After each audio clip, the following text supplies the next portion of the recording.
Bow, chicka wow wow. What's up, party people? Welcome to another episode of Elcuvate Your Life. I am your hostess with the mostess, L as in the letter L, and key as in the key to your heart. Well, if you are a first time listener, thank you so much for tuning in to Elcuvate Your Life. Glad to have you. Thank you for tuning in and being interested. If you are a loyal listener, thanks for coming back to join me. Really appreciate it. Today is Wisdom Wellness Wednesday, and it is March 11th, and it is a beautiful day in the neighborhood. So let's get into it. I have been reading about the psychology of self transformation. We often mistake self transformation for an event, a sudden burst of motivation, or a new habit. But real, lasting change is a silent psychological revolution. And today I'm diving deep into the unseen mechanics of personal growth, explaining why willpower often fails and why transformation is ultimately an identity project disguised as self improvement. And I'm drawing on principles from Jungian psychology. Not sure if I pronounced that correctly, so don't judge. Maslow's hierarchy and the modern neuroscience, also known as neuroplasticity.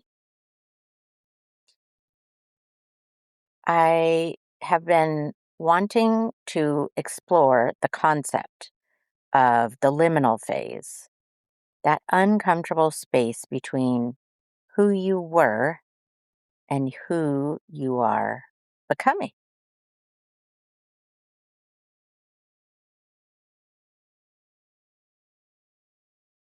So, learn how to identify and dismantle the invisible scripts, if you will, the old beliefs that basically dictate your life, harness the power of radical honesty, and use environmental design to support the new person that you want to become.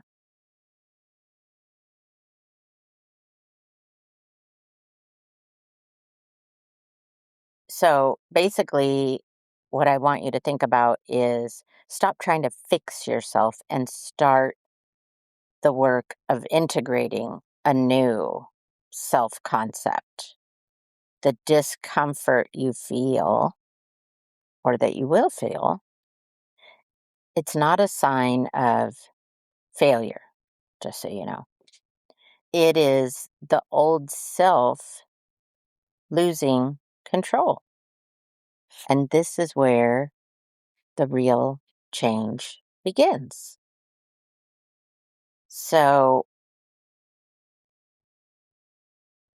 listen to understand the psychological architecture of your own evolution.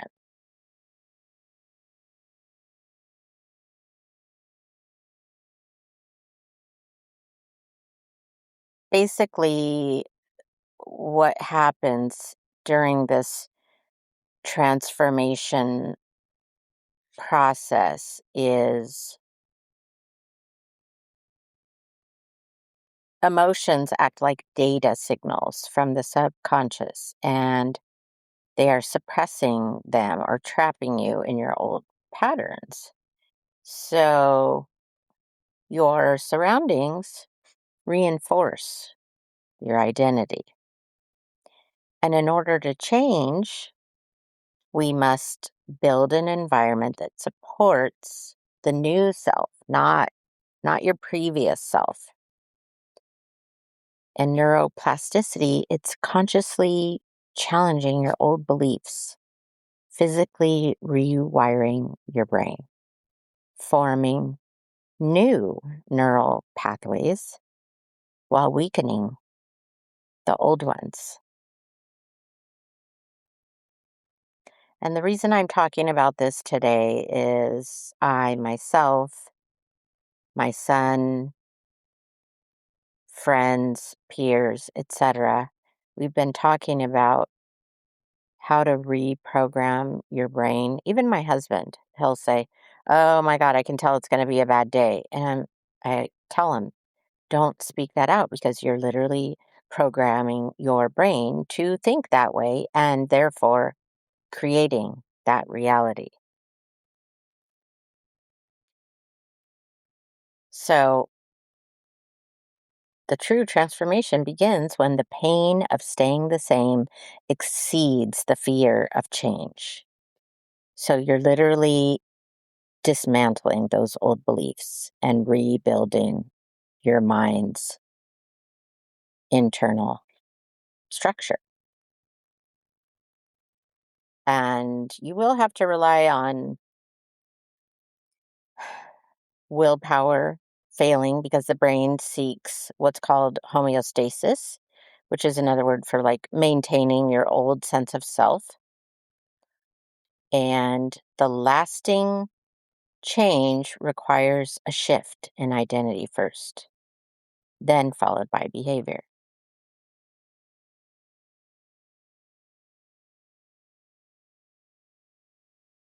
This is the uncomfortable space where between who you were and who you are becoming. That's what's known as the liminal phase. It's a discomfort, it's a sign of progress, indicating the old self is losing control.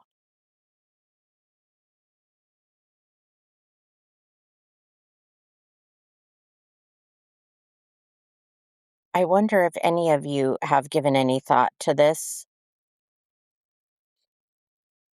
If any of you out there are looking to change or trying to implement change and realizing the famous saying I like to use, the struggle is real. Now we know why. Now we know that you literally have to reprogram your brain and the way that it thinks. And because you have muscle memory, even in your brain, it is tricky. So at first, you have to face your current and then, face your current self and recognize your current self and then move into becoming your new self.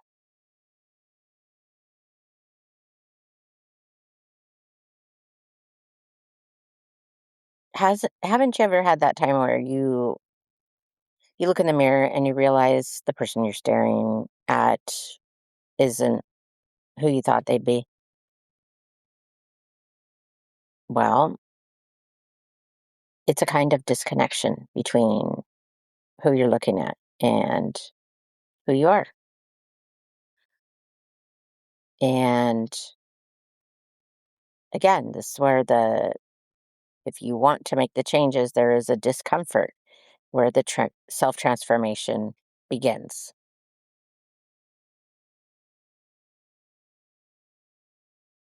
Just so you know, the thought of change as an event, a decision, a sudden breakthrough, turning point, but in truth, it's a process. It's not just about doing different things, it's about perceiving the world through a completely different lens. And that kind of change, it doesn't happen overnight. It's unfolds quietly, often through struggle, self-doubt, moments of intense introspection that most people try to avoid because it's uncomfortable, right? Nobody wants to change who they've been for 20, 30, 40, 50, whatever years. And psychologists have long studied this phenomenon. Carl Jung described it as individuation, the process of integrating the fragmented parts of self into a unified whole.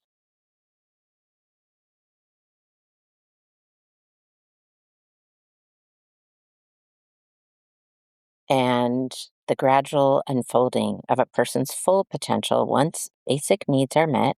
But beyond the theories and terminology, the truth is simple. Transformation begins when the pain of staying the same is greater than your fear of change. And most people never reach that threshold consciously. They go through life repeating the patterns, running the same emotional programs they learned in childhood. Their choices are guided by invisible scripts, beliefs formed by family, culture, early experiences, and then the beliefs become psychological walls that quietly dictate what they think is possible. I'm not enough. People like me don't succeed. It's too late to start over. These things may sound harmless to you, but they become the invisible architecture of a person's life. The psychology of transformation begins the moment we start to question those walls, not tear them down right away, just notice them. Because awareness, as simple as it sounds, is the first act of rebellion against a conditioned mind. Because once you see the pattern, you can no longer be fully controlled by it. And researchers are studying neuroplasticity, the brain's ability to rewire itself, and have discovered something so remarkable. Every time you consciously challenge an old belief or behavior, your brain literally begins to change its wiring. Isn't that crazy?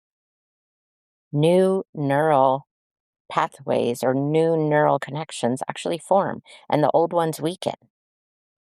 And so the brain, it's not a fixed map, it's a living, breathing landscape that adapts to your experiences and thoughts. Transformation is scientific, or in scientific terms, is neurobiological construction. You are physically reshaping your own mind when you choose differently, think differently. Here's a paradox: most people want transformation without discomfort. They want the reward of change without the friction that makes it possible. Yet, psychologically speaking, discomfort is not a sign you're failing. It's a sign that your brain is being forced out of its predictable neural pathways. It's the old self losing control. The ego resists because its entire job is to maintain stability. That's why growth feels like chaos. Your inner system is trying to hold on to familiarity, even when that familiarity is the very thing that is suffocating you. Isn't that crazy? If you've ever tried to change a habit or like waking up earlier, eating better, thinking more positively, you've likely felt the resistance. It's not laziness, it's your brain protecting its identity.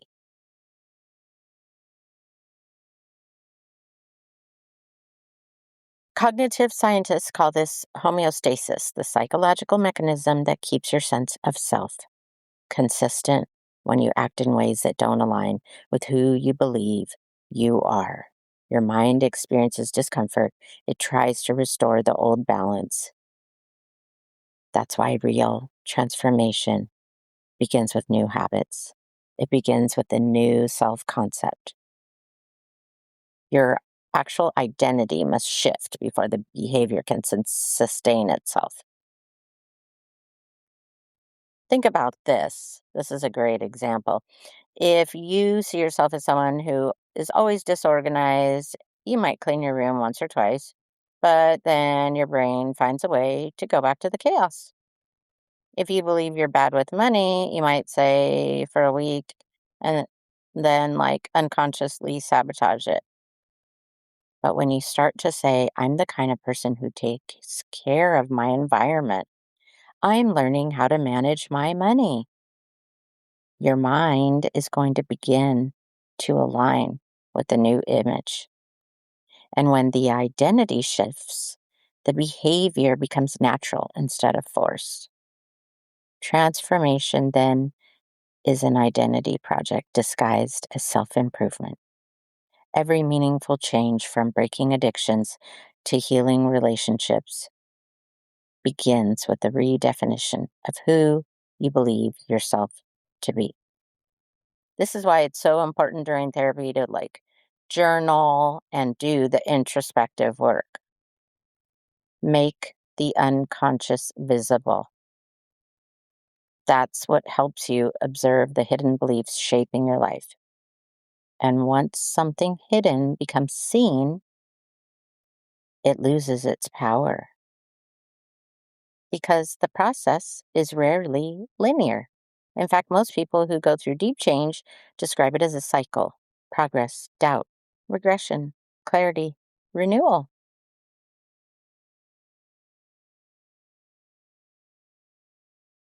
It mirrors Joseph Campbell's hero journey, where the individual must first leave the comfort of the familiar face, inner trials, and eventually return transformed. Psychology confirms this pattern. Transformation includes what's known as liminal phase, the space between who you were and who you are becoming. It's uncertain, it's uncomfortable, yet absolutely necessary because without it, there's no room for rebirth. What's interesting is that the brain actually mirrors this cycle when you enter the lineal phase, say quitting a job, or maybe ending a relationship, or confronting old trauma. Your brain's default mode network becomes more active. Well, guess what? That's the region associated with the self reflection and narrative identity. It's literally your brain's way of rewriting your personal story. Isn't that incredible?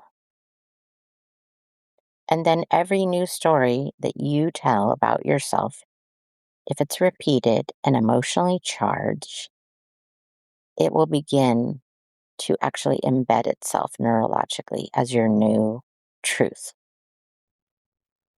So, you know how people say, oh, when you become what you believe, well, they're not saying that metaphorically. They're describing a measurable psychological process. Belief isn't just a thought, it's actually a pattern of neural firing repeated enough times to feel true. And the only way you're going to change it is through conscious repetition, emotional reinforcement, new experiences that prove to your brain that that old pattern no longer defines reality. Here's the catch, and where a lot of the transformations fail is that people, they try to transform through just sheer willpower, like forcing new behaviors while holding on to the old identities. They say, "Oh, I want to be confident," but still secretly they're still insecure, right? Or they try to act strong while internally believing that they're weak. The subconscious doesn't buy that performance. It knows. In order to transform, you have to have true effort. You have to believe it. Anyway, thank you so much for tuning in to another episode of Elkivate Your Life. I do hope that you like what you heard. If you do, please feel free to give me a like, a comment, share your feedback. All of that information helps me, helps the algorithm. I would love to elaborate on this more so, and I hope those of you out there that are looking for change. Really take this in and marinate on it. Allow yourself to think about it and process it, and try implementing these strategies. Thank you to all my loyal listeners and my loyal subscribers. If you're interested in subscribing, it's as little as a cup of coffee, $3, or as much as $10 a month. All of the information is available in my podcast link and description. You can find me on all the channels. Thank you for tuning in. Thank you for watching. And until next time, ciao for now.